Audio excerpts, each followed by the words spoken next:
Hello, I'm Arthur von Buda. If I'm like most of you, I'm trying very hard to get ahead at a time when it seems like I'm falling behind or reading other people's mail because it accidentally was delivered to my home and I opened it and read the salacious parts before I knew what was going on. I know what it's like to be spring-loaded. I know what it's like to work on a jukebox from the backside. I know what it's like to put a car in high gear and say, let's not stop until we get to Omaha. Yes, I've lived a rich and full life, but it's cost me a lot of money. Maybe some of you would like to help.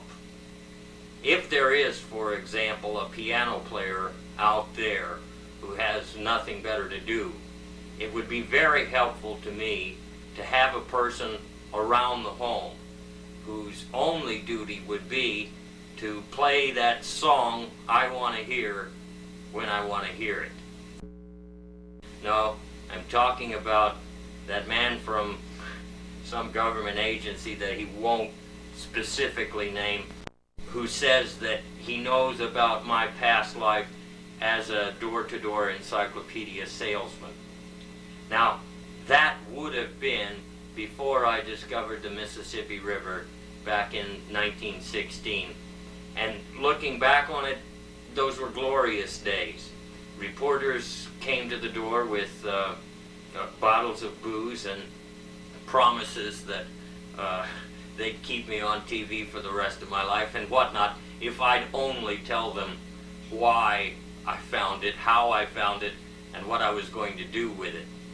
As you know, if you read your history books, I sold the river back to the government of the Soviet Union sometime around 1940-41, I don't know.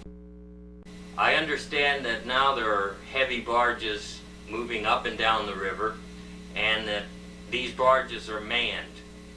As to whether there are any people aboard the trawlers and fishing boats that follow the barge down the river, or whether they might be automatic, I don't have a firm opinion.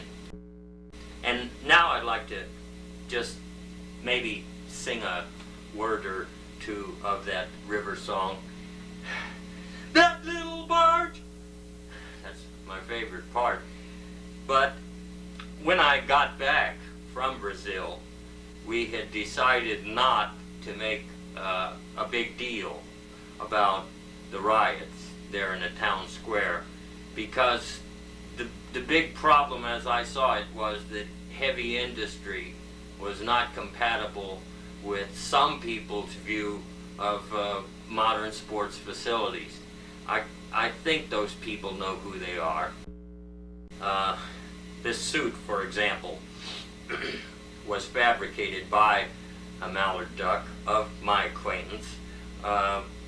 He did a really good job, I thought. He seemed to lack an appreciation for the benefits of a higher education.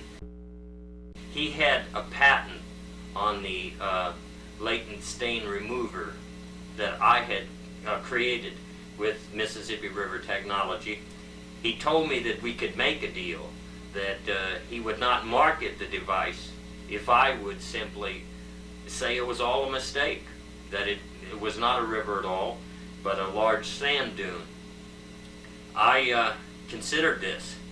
I thought, well, if it happened to me, it can happen to a bunch of Cuban gun runners, because this was late 50s, early 60s, and they were everywhere, every bar I hit. But I came to appreciate that when lizards, for example, or other similar life forms decide to take that little siesta in the afternoon, you'd best follow their lead. The government had restricted my butane supply.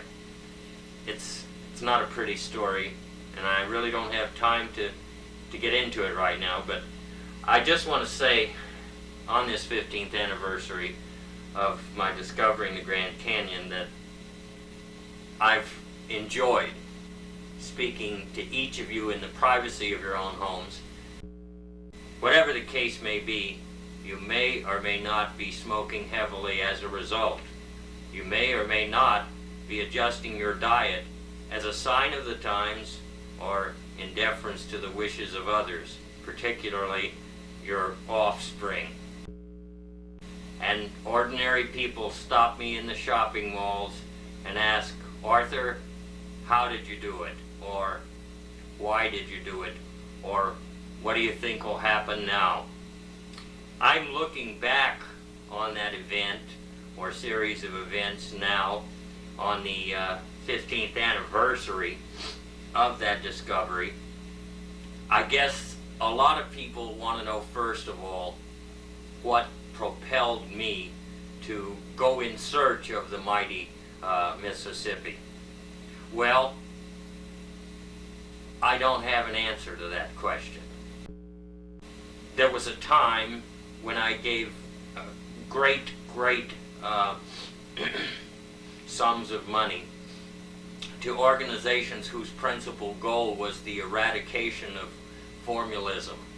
I'm not sure what that is, but it sounded to me like a really progressive concept. I have nothing to hide. When I testified before the Senate committee, I told them that resistors and diodes were not thinking machines, as such, as we know thinking machines. He seemed nominally, anyway, apolitical, except that when he saw race car drivers doing their usual race car driver thing, he would frequently say to me quietly, "This has got to stop, Arthur. This has got to stop now, or I'm going to take action." I talked to bartenders at that time, trying to get the inside dope. All they would tell me was that there was a statue of George Washington that somebody wanted in Miami, and obviously was not in Miami at that time. There were plans afoot to build a football stadium in which to secretly manifest the statue. Now, I didn't understand the concept then of manifesting the statue. And I say this with more than a little manifest reluctance, because one of my plans at that time was to run all of my cars on butane fuel, and I couldn't buy any.